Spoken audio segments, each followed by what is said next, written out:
Good morning, everybody. Just enjoying my second cup of coffee of the day. There's an autumnal feel to the weather at the moment, so I might have to light my little stove very soon. Well, I hope that wherever you are and whatever you're doing, the world is good with you. And from all your messages of warmth and affection, it really warms my heart and makes me more determined to carry on with my work as long as I can and as long as I can find inspiration. Now, I have many followers in Turkey, so this is especially for you. Merhaba, Turkey. Teşekkürler. Ben de seni seviyorum. Well, I hope that translates properly into what I meant to say and not something rude. However, I've never been to Turkey, but if the country is as nice as its people seem to be, I may well have to visit. Well, from some of the messages I get, I realise that many of you never knew your grandparents, which is sad. Many of you had grandparents and subsequently lost them, which is even sadder. But if you do still have grandparents, go and see them, talk to them, listen to them. They can have a wealth of stories and they'll have lots of wisdom and good advice gained from living a good, long life. I only knew one of my grandparents, and that was my mum's mum. And she was a lovely old lady, and I used to go and see her regularly. She died when I was 16, so it's a long time since. But the house where she lived always used to smell of fresh baking. And I always came away having had a slice of freshly baked bread or a scone, generously spread with fresh butter and homemade either strawberry or raspberry jam. Delicious. I can almost still taste it. Well, she was born in 1874 in Victorian times. And I don't think she had much of an education. She'd probably left school when she was about 12. But she lived through some very hard times, 2 world wars. She raised 6 children, 4 boys and 2 girls. And she must have had a wealth of stories if only I'd bothered to ask her. But at 16, you don't, or I didn't, but you can. So if you do have grandparents, go and see them, talk to them and listen to them, and I can tell you this for nothing. They'll get as much pleasure from talking to you as you get from talking to them. I know I do. I've got 5 grandchildren and I see them all regularly. And I'm a very lucky man. Well, last week I said I was going to read a poem by a couple of chaps called Milton Hayes and Cuthbert Clarke, written in 1911.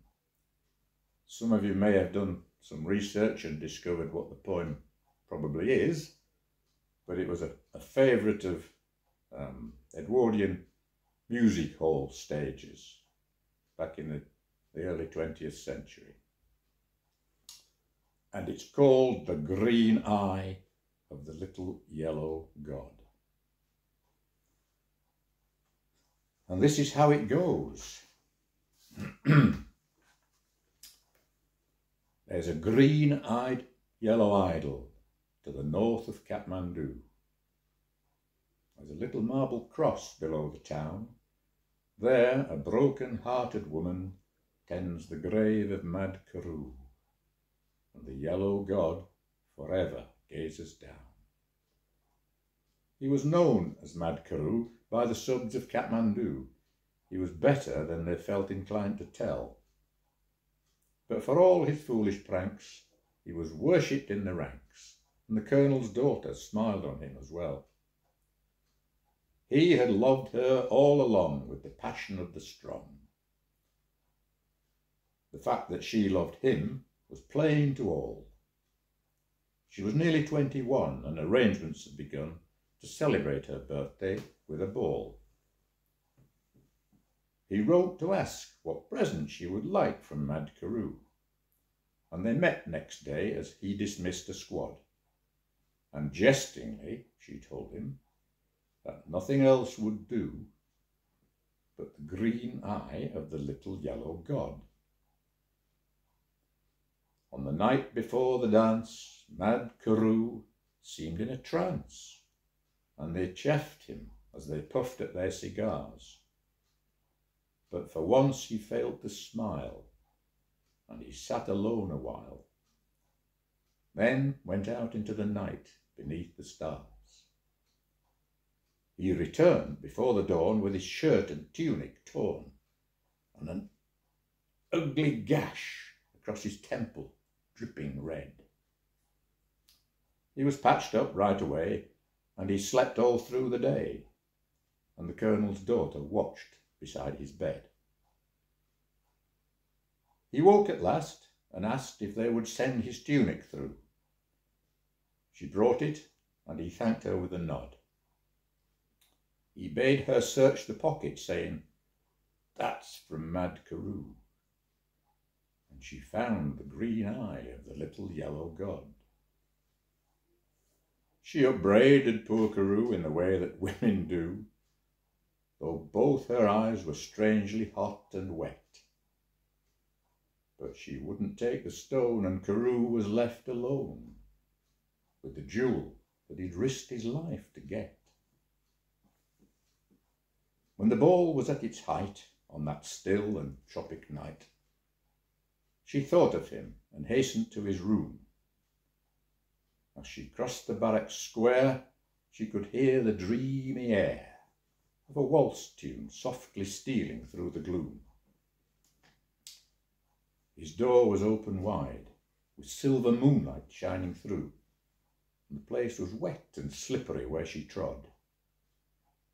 An ugly knife lay buried in the heart of Mad Carew. It was the vengeance of the little yellow god. There's a one-eyed yellow idol to the north of Kathmandu. There's a little marble cross below the town. There a broken-hearted woman tends the grave of Mad Carew, and the yellow god forever gazes down. Ah, what a good story that was.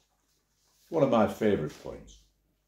Whether it's true or whether it's fiction, doesn't matter. It's a great story, well written. And it just shows that love can make us do crazy things. But hey, without love, the world would be a much poorer place. I think the real moral of the story is, though, don't mess around with one-eyed yellow gods, especially ones to the north of Kathmandu. Well, next week, hopefully, I shall read you one of my latest poems. It's in the process of being written. So until then, stay safe, stay warm, and stay happy. And I'll see you all next week. Bye-bye.